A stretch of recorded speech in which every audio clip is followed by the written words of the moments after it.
Veamos cómo es eso, cómo encontrar, porque va a ser el resultado interesante.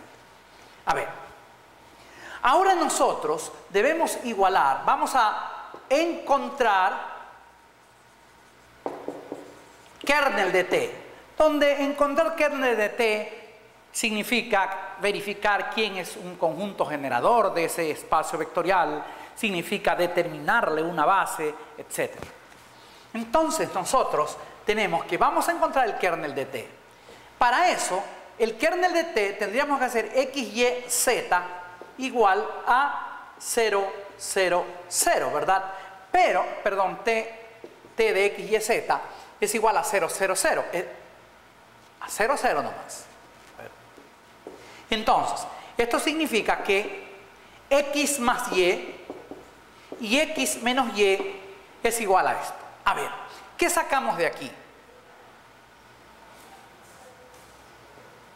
Nosotros decimos que x más y tienen que ser igual a 0.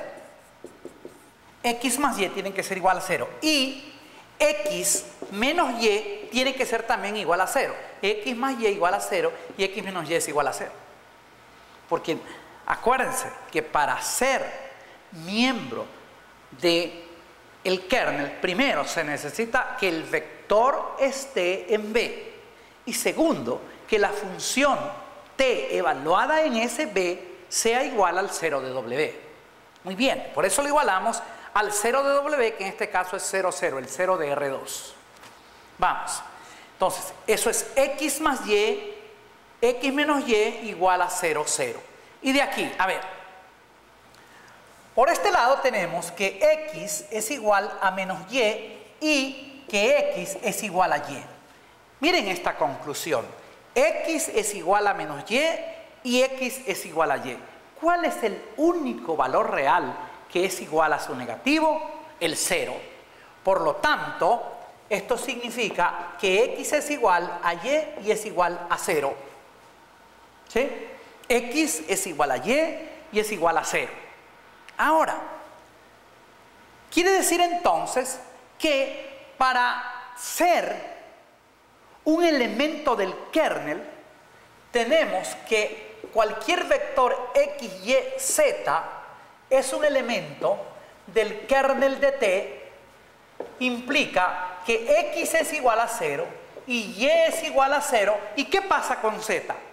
Z no tiene restricción alguna. Z es un número real cualquiera y z es un elemento real. Por lo tanto, fíjense, el kernel de T está constituido por todos los vectores x, y, z, tal que x igual 0, y igual 0 y z real. En otras palabras, 0, 0, z es un elemento del kernel de T. Que podríamos decir 0, 0, z es igual a z, 0, 0, 1, ¿verdad? De donde nosotros tendríamos que el kernel de T es igual al espacio generado por 0, 0, 1.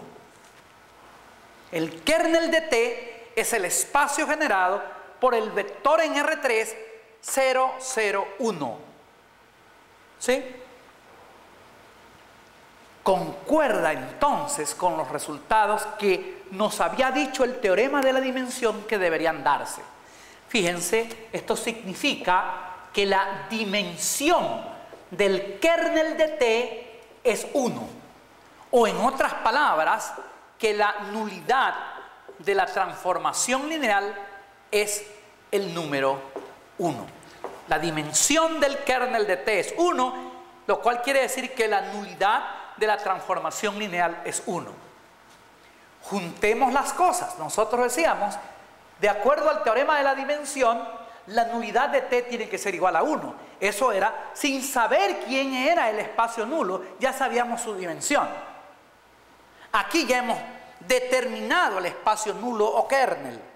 Y hemos determinado que es el conjunto de todos los vectores que estando en R3 tienen x igual a 0, y igual a 0 y z un número real cualquiera. Entonces, tenemos ya resultados que nos permiten aplicar esto del teorema de la dimensión. Por ejemplo, el vector 0, 1, 0 no es un elemento del kernel de T, pero el vector 0, 0, menos 25 sí es un elemento del kernel de T. ¿Sí? Es un elemento del kernel de T. Entonces, por allí un poco lo que es aplicación del teorema de la dimensión. A ver, recordando un poco, volviendo a isomorfismos. A ver, ¿podríamos nosotros definir un isomorfismo de R3 a R2? No. ¿Por qué no? Porque R3 y R2 no tienen la misma dimensión. Recuérdense ustedes que el isomorfismo es una transformación lineal que tiene dos características: ser sobreyectiva, es decir, que la imagen tiene que ser igual a W, y ser inyectiva, lo cual quiere decir que el núcleo tiene que ser el 0 de B. Consecuentemente, si n es la dimensión de B y la nulidad es 0, y es necesario entonces que la dimensión de W sea igual a n para que la suma de la nulidad 0 con el rango de la transformación lineal sean igual a la dimensión del dominio. Es decir, los dos espacios vectoriales tienen que tener la misma dimensión, porque la sobreyectividad implica que la imagen es igual a W y la inyectividad implica que el espacio nulo o kernel es el 0 de D.